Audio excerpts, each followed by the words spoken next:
Good afternoon. Thank you guys for being patient with us. I brought a special guest, so I figured you might be okay if we were a little bit delayed today.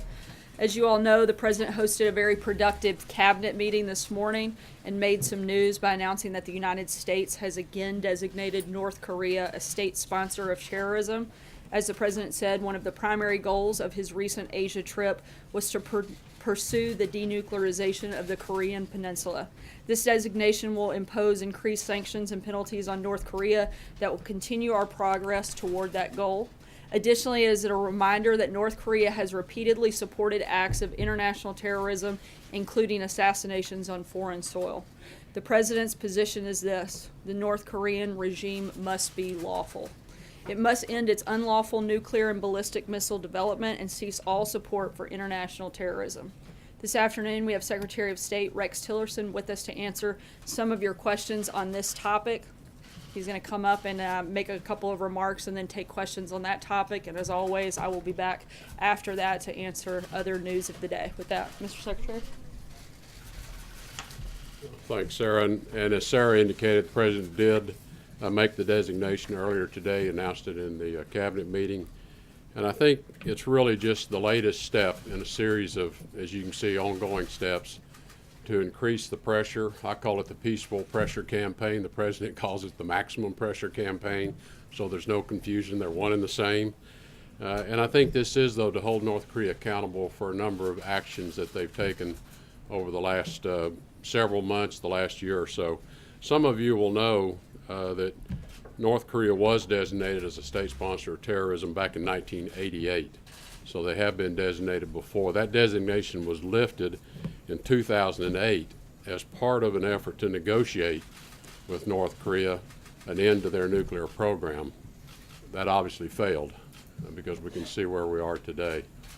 But as a result of actions they've taken, including assassinations outside of their country, using banned chemical weapons, these are all very, very serious actions on their part that put the public at risk as well.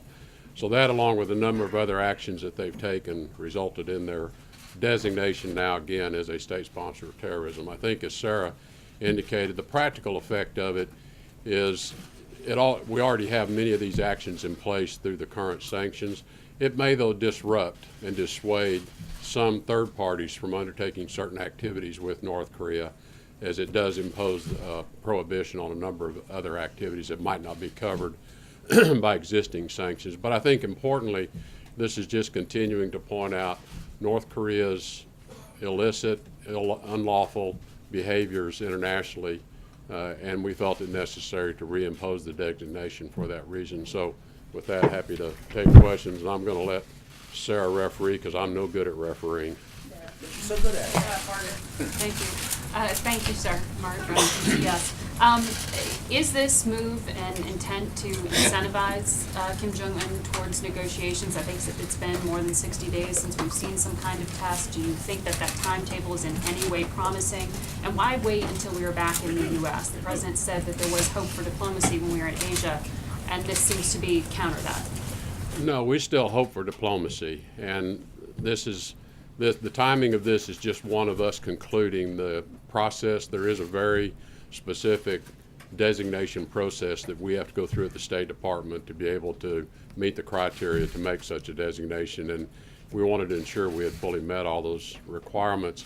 Again, this is all part of just continuing to turn this pressure up, and we continue to turn the pressure up on North Korea by getting other countries to join and take actions on their own. We've had other countries in our visit to Vietnam. They have committed that they're going to curtail activities further with North Korea. Malaysia has indicated a curtailment. Singapore has cut off all trade with North Korea. The Philippines have cut off all trade. And just recently, the Deputy Secretary of State's been in Africa. He had meetings with the Sudanese government.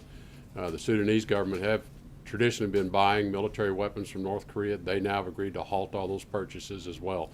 So this is it's taking effect all around the world, and we think as it takes effect, again, this just continues to tighten the pressure on the Kim regime, all with an intention to have him understand this is only going to get worse. until you're ready to come and talk. Specific to the 60-day window, he hasn't tested in some time. You don't think We're this will trigger? We're hopeful that he continues this quiet period. That's our objective, is that he continue to be quiet as well. This designation, as I said, is one that we're required to undertake from time to time, and we've been monitoring the situation.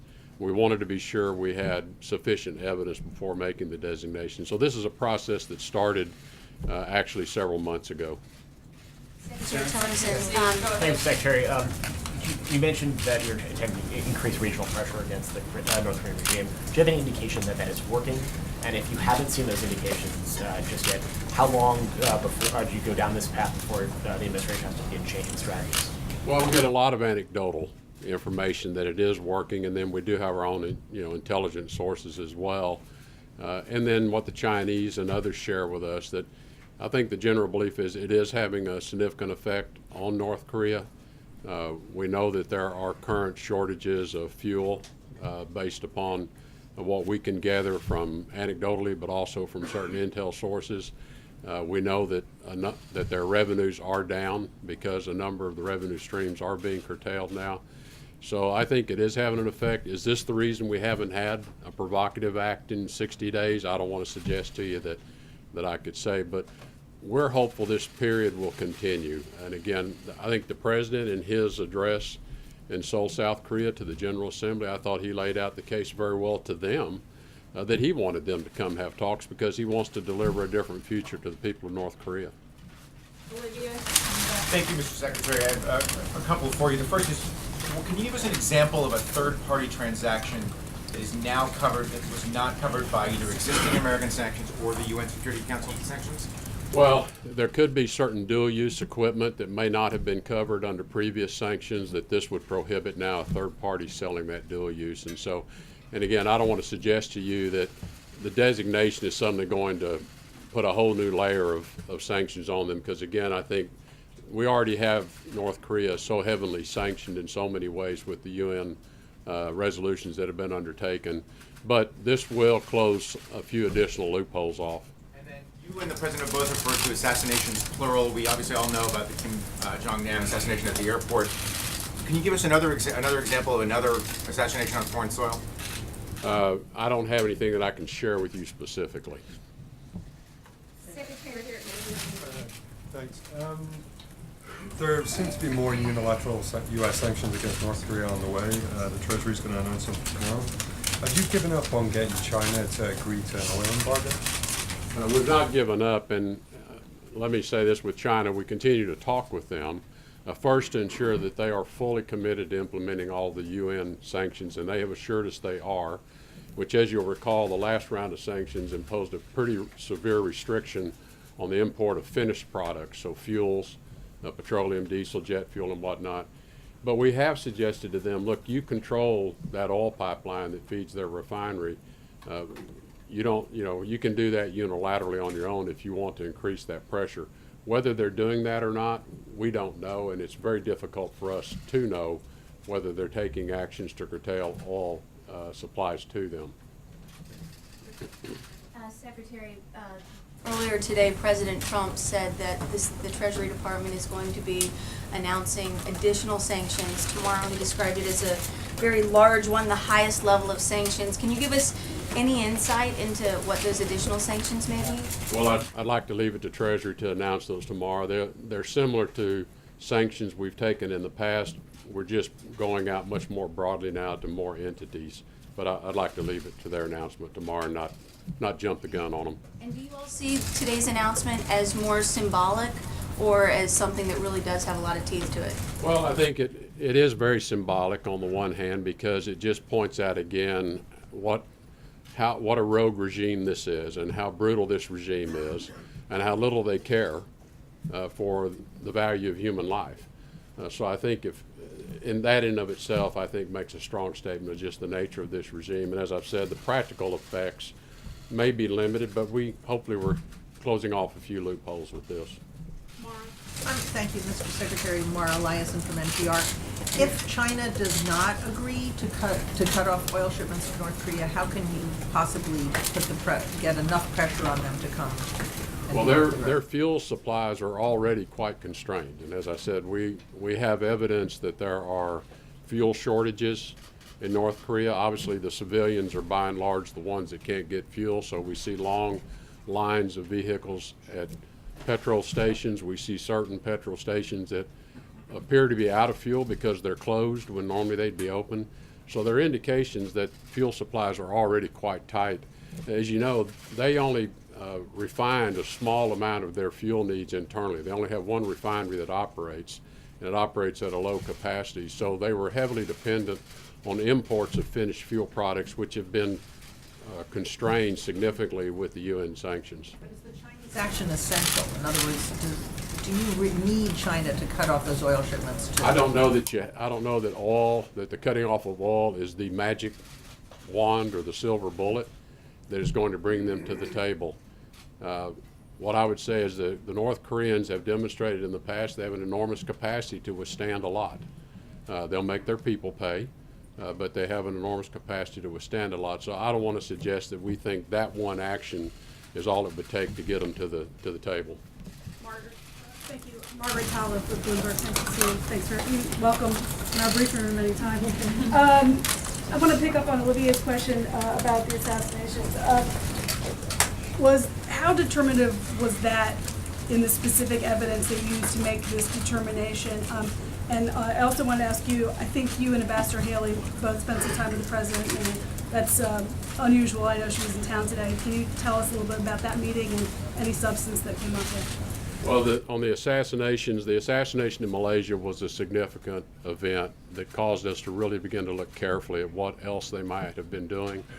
As you know, that assassination involved the use of a chemical agent, a very dangerous agent, in a public place, and so that really got our attention.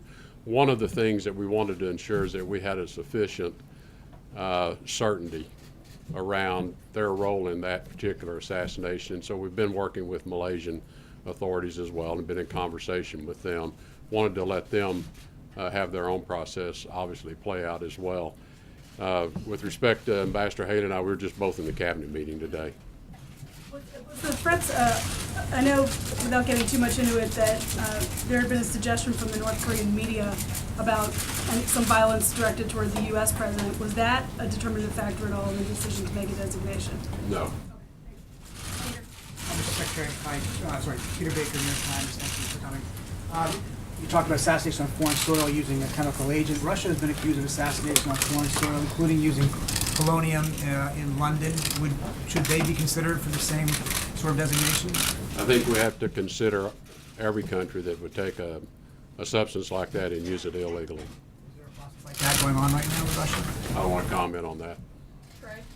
Thank you, Mr. Secretary. Trey Yanks with One American News. Two quick questions for you. How do you balance the impact of sanctions? You talked about the people of North Korea paying the price. Is this something you're considering when you talk about more sanctions towards the regime of Kim Jong-un? Well, it's always a difficult choice you make when you impose sanctions in terms of who's really going to bear the burden here. The truth of the matter is the people of North Korea already live under enormously difficult conditions. And I think what we're focused on is a mission that's going to change North Korea's trajectory, change their path.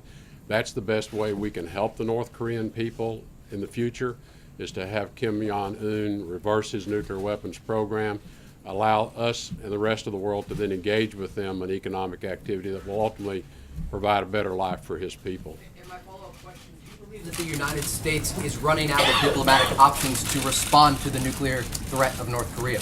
No, I do not. We've got time for one last question. John Gizzy in the back. Thank you, Mr. Secretary.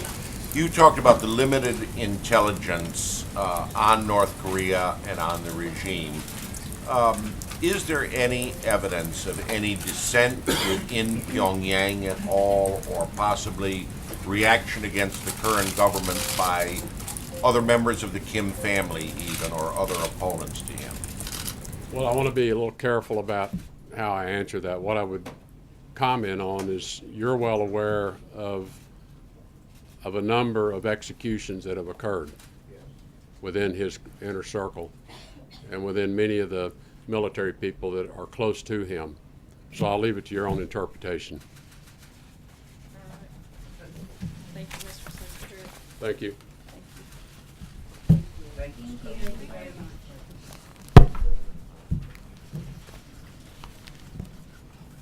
Hold on, we'll get to some more questions.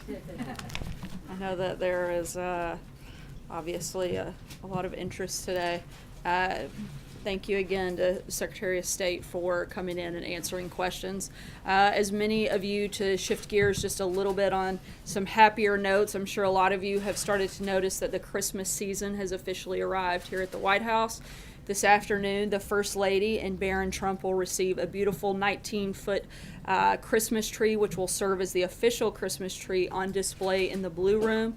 The tree will arrive via horse-drawn wagon and will be presented by Jim and Diane Chapman and their son David of Silent Night Evergreens in Wisconsin. The Chapmans were grand champion winners of the 2017 National Christmas Tree Contest, sponsored by the National Christmas Tree Association. The NCTA has presented the official White House Christmas tree since 1966. The grand champion grower wins the privilege of presenting a tree to the White House, and we're excited to have them here today for the 52nd time. As you probably also know, we've got some other holidays like Thanksgiving coming up, and this will be our last press briefing before the Thanksgiving holiday in this room. So I want to share a few things that I'm thankful for, and I think it would be nice for you guys to do so as well before asking your questions. Obviously, you probably know, and it's no secret, that I'm clearly very thankful for all of you here in the room. And I think that goes without saying. But in all seriousness, I'm very thankful for my family, my faith, particularly thankful for the brave men and women of the military, many of whom are away from their families during the holidays, protecting the freedoms that all of us in this room and across this country enjoy. I'm thankful for the police, the firemen, and first responders who keep us safe here at home, and I'm certainly thankful for the incredible privilege of serving this president and the American people. So this is how it's going to work today, since I'm here and I get to call on you. If you want to ask a question, I think it's only fair, since I've shared what I'm thankful for, that you start off with what you're thankful for. So anybody want to be first on what they're thankful for? I'll give it a whirl. April, you've been so eager, so I'm going to go with you to start us off on what you're most thankful for. I'm thankful for life. I'm thankful for my children. I'm thankful for 20 years in this job. I'm thankful to be able to talk to you and question you every single day. I feel the gratefulness there. Now my question. Yes, ma'am. I hope you felt the passion of my thankfulness. So, the question is, since I didn't get a chance to ask Secretary Tillerson, there's a black hole when it comes to intelligence when it involves North Korea. And he was talking about, he said, Secretary Tillerson said, things will get worse until they're ready to talk. With that said, the rhetoric is still amping up. What is the concern about the intelligence that we don't know about? What do we know as relates to the nuclear capability of North Korea? And what are the concerns about the things that we don't know? I mean, obviously the biggest concern is making sure that we take steps every single day to protect Americans. That's what the action of the president that he's taken today and that the Treasury Department will take tomorrow is, again, putting that maximum pressure on North Korea to put a very large focus on denuclearizing the Korean Peninsula. That's been the top priority, and that's going to continue to be our priority. We don't feel that they're fully there yet, and we want to keep pushing to make sure that we're taking steps to prevent them from getting any further into this process. I can't go really deep into specifics on information like that, but certainly, again, the priority of the administration is to protect Americans and partner with our allies and our friends around the globe to do that.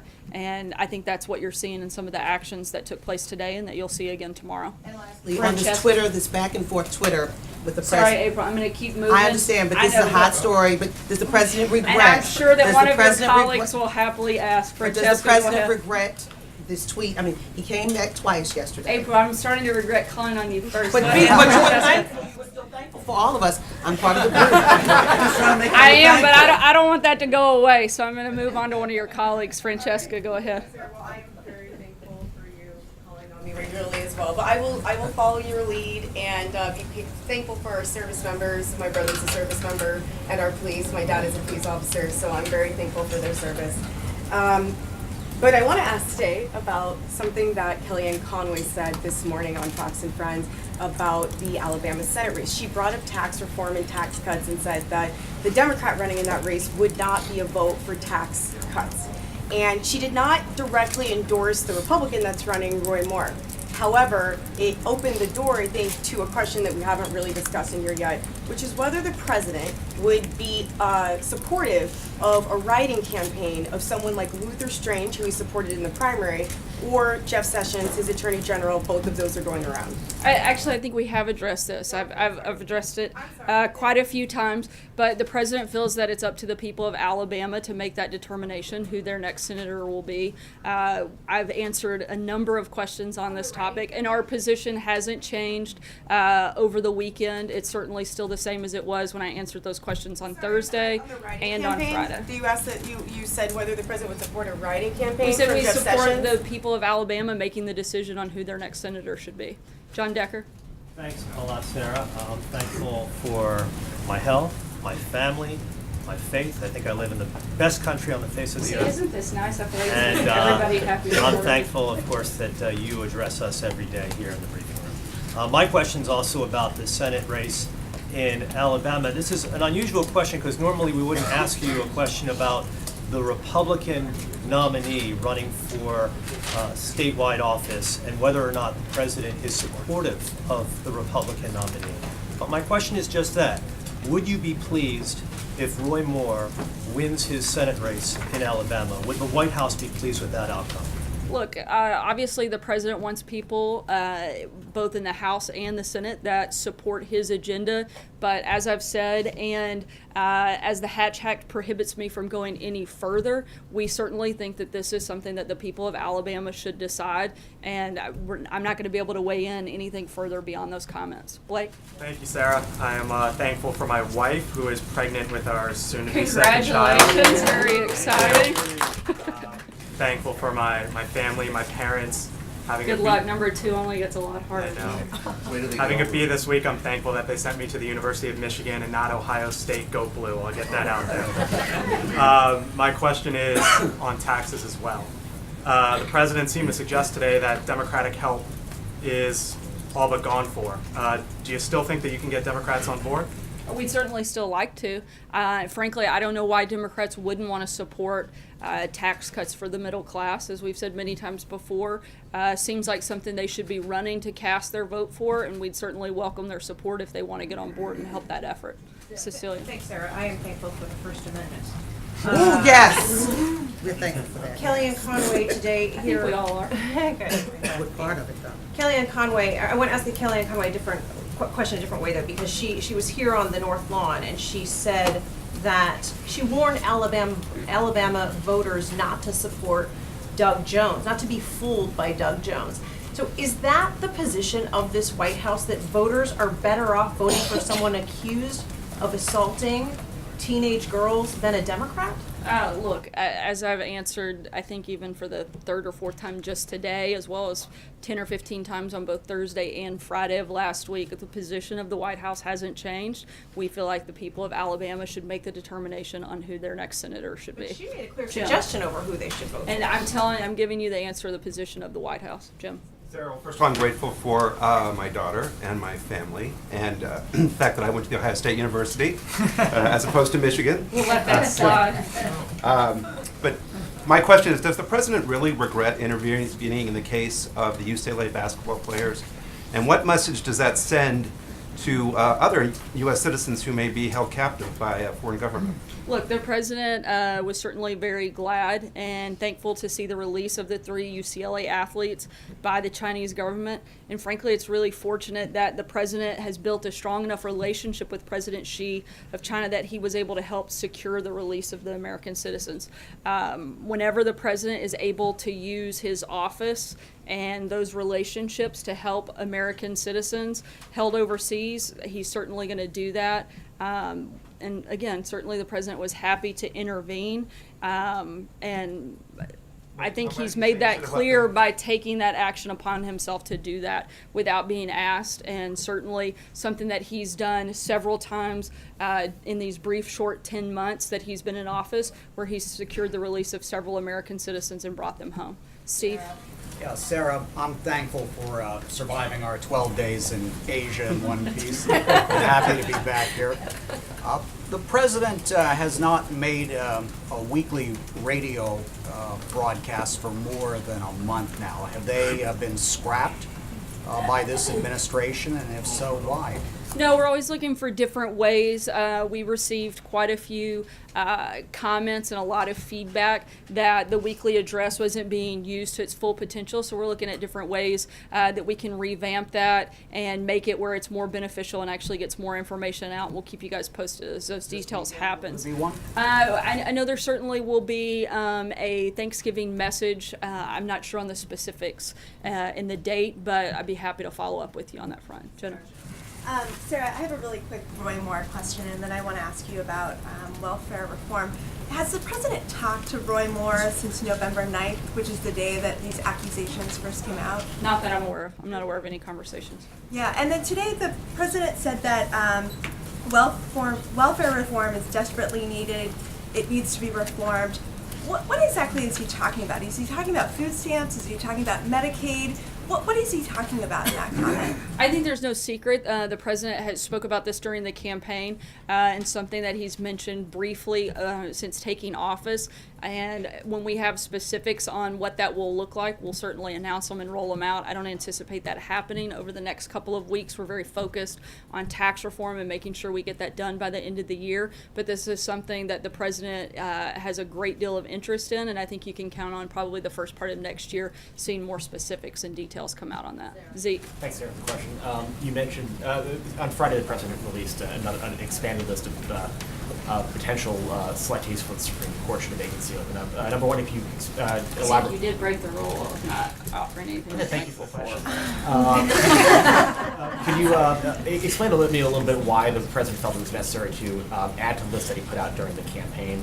And then also, if you address concerns about the diversity of some of the president's judicial picks, not the Supreme Court, but more broadly across the federal judiciary, and talk about how the White House sort of values or doesn't value diversity among the federal judiciary when it comes to selecting potential nominees. Certainly value diversity, not just in the judiciary, but across the administration, and always look for more ways to grow that, improve that. But in terms of the release on Friday, the president hadn't added any new names in nearly a year and felt like it was a good time to do that. There's nothing more to read into it other than expanding the list should there ever be a potential vacancy for us to fill. This administration, according to AP analysis, does lag the previous 3 administrations when it comes to the diversity of the nominees already put forward. Can you sort of address why that's the case? I'd have to look at the specifics before I could comment on the study. Margaret? Thank you. I'm thankful also for the First Amendment and for this exercise. I think it's good for preparation for everybody for Thursday with your families, so that you guys will have already thought through what you're thankful for, so you'll be the most prepared. Exactly. Yes. Can you tell us whether the president or the White House actively encouraged the Justice Department to move forward with the federal antitrust suit against AT&T Time Warner against the deal that's been announced today? No, I'm not aware of any specific action taken by the White House. Does he have a view on that? You're saying on the front end, no. Would you have any statement about that now? Not at this time. Sarah. Me. Well, first, my gratitude. I'm grateful to have the opportunity to fill in for our chief, John Roberts, and I'm grateful to only have a month left. One in the oven, so it's my first. I've got a lot to learn. My question is back to the UCLA basketball players. President Trump over the weekend, he called them ungrateful. And I'm just curious because, the players have already apologized in their briefing last week. So what more would President Trump like to see from them? What would satisfy him? Look, I think that the president, like I said, was happy to intervene. I think it was less about the players, and the father of one of the Americans released seemed to have a problem with it. Frankly, it didn't seem like the father wanted the president to intervene, which I think would have been a sad thing if he hadn't, most likely. And Matthew? Does he believe that he really should have left the players in jail? No, I think if that's the case, he wouldn't have taken the action that he did, and certainly acted in order to help get those individuals released and brought back to the country. Matthew? So, following on that, if that's not how he feels, then why did he say that he should have left them in jail? And Look, what the are president what are we was supposed to take from Look, that? the president it was a rhetorical response to a criticism by the father.